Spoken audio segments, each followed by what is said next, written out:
Hello everyone, I'm Mayur Sevak, working as an assistant professor at UM Engineering College, and I'm from the Electronics and Telecommunication Department. Hello, my name is Hitesh Chaukikar. I am from MBICT College. I am working in EC department. Hi, myself Viren Patel. I am working at SVIT Vasad in EC department. In the first phase of the design engineering, it is the empathy canvas, which include user, stakeholder, activities, and story, happy story and say story related to user. First, user. Take the user. What is user? First, design for. Empathy canvas means for whom you design. We take the example.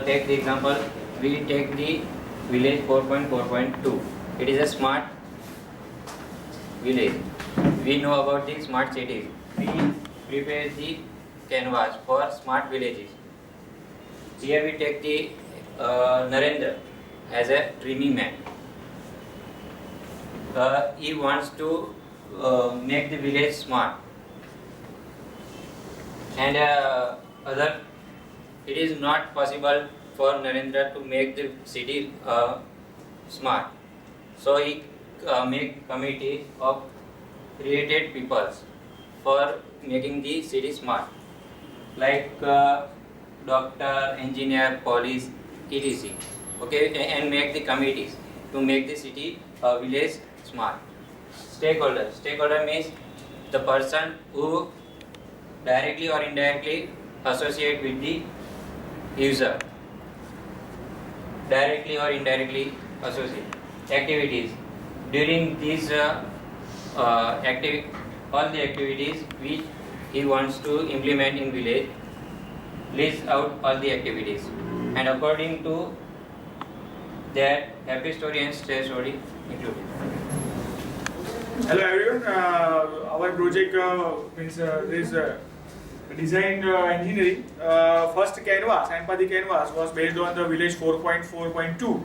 That Narendra was a surveyor and used to think about or build up some Android application so that the investor come to know that what is going on in the village. That was the first empathy canvas. Now switch over to the second, that is called as the ideation canvas. So ideation canvas, we have just focused on the education scenario, education in the village, right? So we need to improve on all those stuff.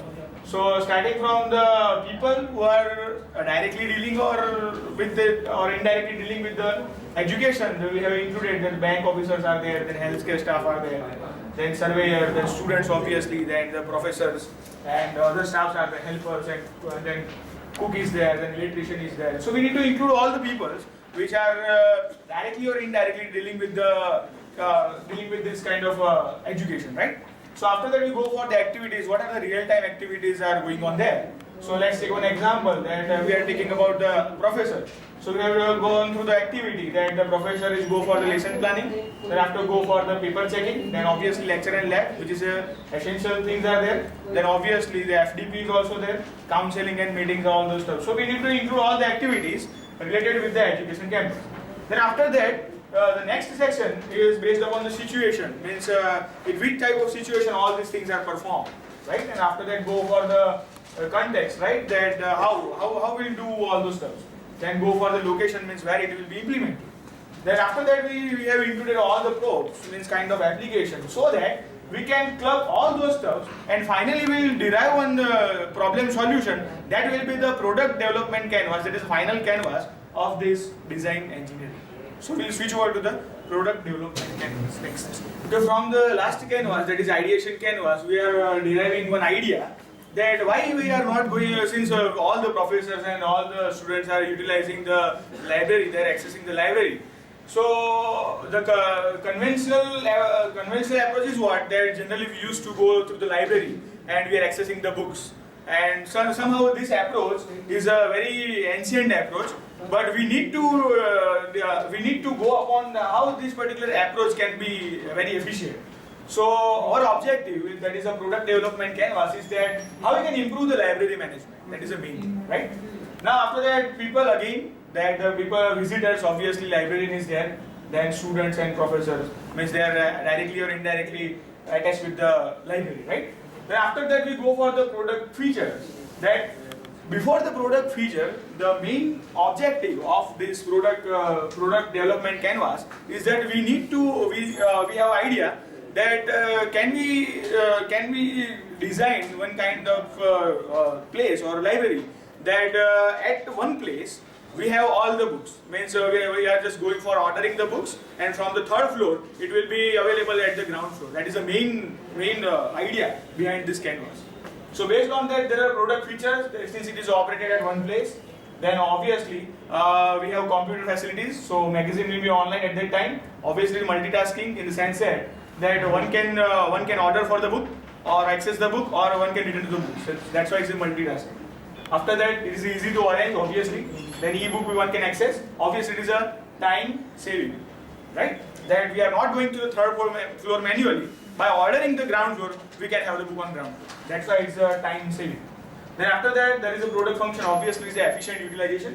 Then go for the product experience. Obviously, it is easy to access for anyone. Then obviously, it is comfortable, right? Now after they go for the components, what are the different type of components and tools which are attached to this kind of library? So let's go for obviously barcode scanner is the main stuff. Then obviously buzzer is there. Then computers and printers and all those stuff. Then to design the software, we are utilizing the VB or Java language.